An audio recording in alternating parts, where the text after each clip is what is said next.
Finalzinho de ano e a gente já tá aí numa marcha um pouquinho mais lenta, mas eu não deixaria esse ano se encerrar sem trazer uma retrospectiva com os 6 momentos que eu acho que mais marcaram o nosso mercado financeiro, a nossa bolsa de valores e a nossa vida como investidor. Antes de você assistir todo esse vídeo, eu já quero pedir para você escrever aqui nos comentários qual foi o momento que mais te marcou nesse ano de 2021. Me conta aqui e já deixa o seu like nesse vídeo, e se você não for inscrito, já se inscreva e me acompanhe então até o final do vídeo pra gente ver que momentos são esses. Bom, pessoal, eu quero começar falando sobre o que aconteceu logo em janeiro, que eu acho que já ia meio que ditar o que seria o nosso ano, porque eu acho que esse ano de 2021 foi um ano realmente diferenciado, com muitas novidades, com muitas coisas novas e opções diferentes para os investidores, inclusive com alguns fatos relevantes que muitos acho que nunca tinham ouvido falar, como também algumas modalidades de investimento. Então, em janeiro, o que a gente viu que começou no mercado norte-americano, mas depois veio aqui para o Brasil,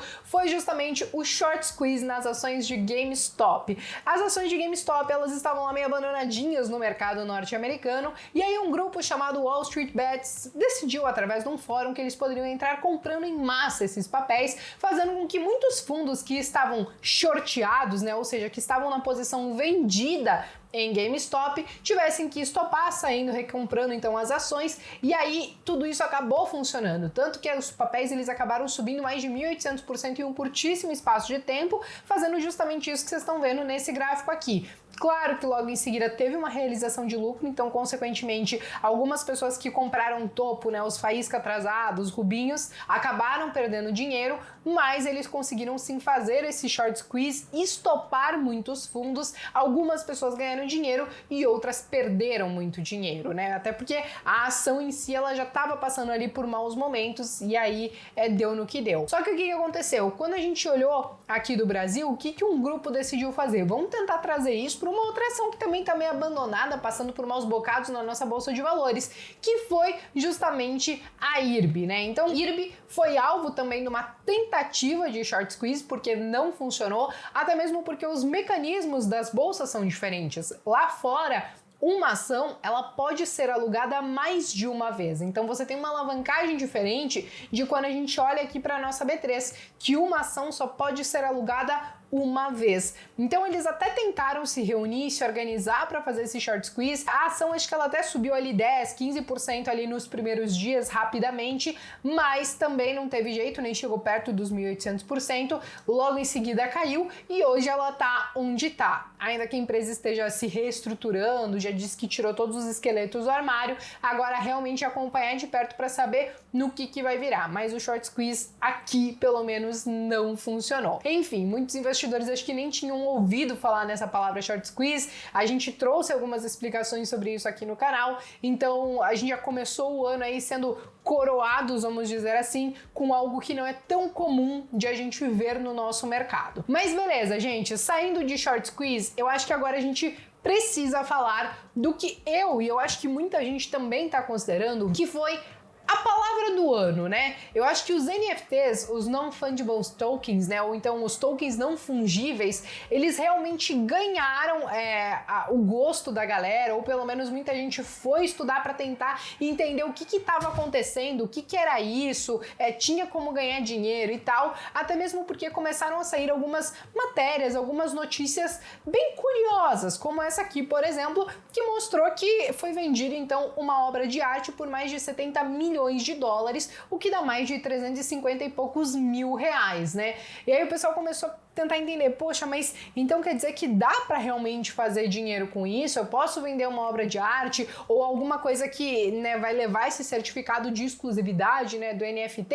Enfim, muita gente começou a explorar um pouco mais esses mercados, inclusive algumas empresas, alguns famosos, como o próprio Snoop Dogg, né, disse que já tinha se interessado muito por esse mercado, que era colecionador, e aí não teve jeito. Muita gente realmente gostou dessa ideia, e eu acho que, inclusive, NFT foi a palavra de 2021, mas acho que em 2022 muita gente vai continuar falando sobre isso. Só que, claro, que os NFTs, eles não estão sozinhos, né? Eu acho que a gente também tem que falar sobre as criptomoedas ou criptoativos, vamos dizer assim, porque mais uma vez, eu acho que assim como foi 2017, nós tivemos mais um ano com várias moedas em alta. E aí, quando tudo tá em alta, é quando geralmente o pessoal mais acaba procurando. Quando tá em baixa, todo mundo só fala que é bolha e diz que não presta investir. Mas enfim, o que aconteceu esse ano foi justamente, né, que, poxa, Bitcoin, por exemplo, subiu mais de 78%, Ethereum, né, subiu mais de 387%,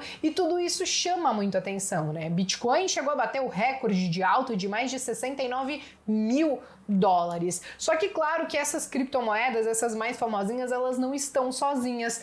As altcoins e as meme coins, que a gente chama também, acabaram caindo muito no gosto da galera. Tanto que a gente até acha que essa alta de Bitcoin e Ethereum foi expressiva, mas quando a gente pega as top 3 altcoins, vamos dizer assim, a gente tem uma valorização muito superior. Quando a gente fala da Sandbox, por exemplo, 19.300%. Quando a gente fala da Axie Infinity, né, que é aquela do jogo, mais de 17.000%. Quando a gente fala da Luna, mais de 10.000%. Então, são valores muito expressivos. Claro que o risco é bem diferente. Inclusive, várias vezes que eu trouxe conteúdos, né, sobre cripto aqui pro canal, seja com a Nanda ou com outras pessoas, eles já trouxeram a diferença, né, inclusive entre alguns projetos e os riscos, né, que muitas vezes alguns carregam. Mas a questão é, para investidores ou especuladores, as altcoins puderam sim trazer retornos relevantes. Claro que, mais uma vez, tivemos várias pessoas sendo aquela faísca atrasada, entraram muitas vezes depois que atingiu uma máxima e aí acabou perdendo dinheiro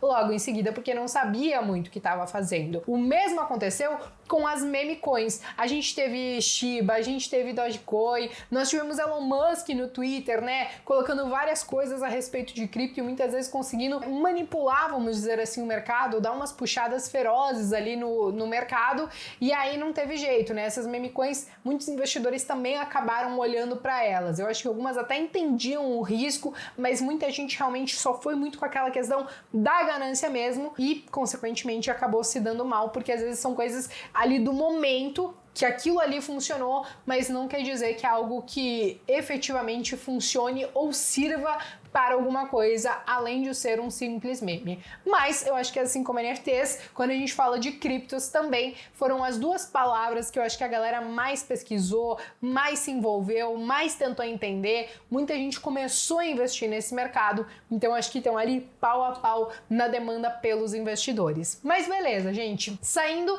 desse mundo, vamos para o nosso mercado comum, que a gente já conhece há tantos anos, que eu sei que muitos de vocês com certeza já têm um pezinho, que é a nossa B3. No início do ano eu fiz um vídeo aqui pro canal falando que, olha, vai ser o ano dos IPOs, e dito e feito, foi o ano dos IPOs. Nós tivemos aí SmartFit, Raizen, Multilaser, várias empresas abrindo capital na nossa bolsa de valores. Claro que nós tivemos aí vários follow-ons também, mas analisando aí as últimas décadas, esse ano, depois de 2007, foi o ano que nós mais tivemos IPOs e que a gente mais movimentou, então, grana nesse mercado. A maioria acabou acontecendo ainda no primeiro semestre, onde a gente tinha um mercado totalmente diferente do que foi esse nosso segundo trimestre, né? Nós tivemos aí uma alta histórica da nossa bolsa de valores, uma euforia grande das empresas e também dos investidores. Depois, parece que o jogo mudou e aí a gente veio caindo de lá para cá. E aí é claro que a gente fecha, ou pelo menos no momento que eu tô gravando,